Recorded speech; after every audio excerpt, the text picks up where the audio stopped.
This is the most incredible invention you've ever heard of. Ancient Peruvian civilizations like the Inca and Moche created whistle pots that sound like real animals. Yes, real animals. You'll be surprised when you hear it. When you pour liquid into it or tilt it, they produce sounds. Let's listen.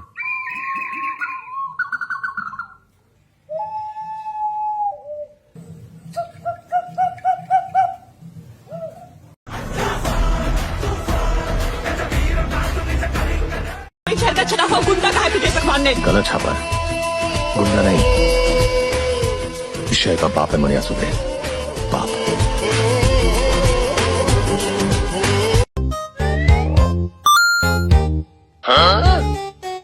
हाँ?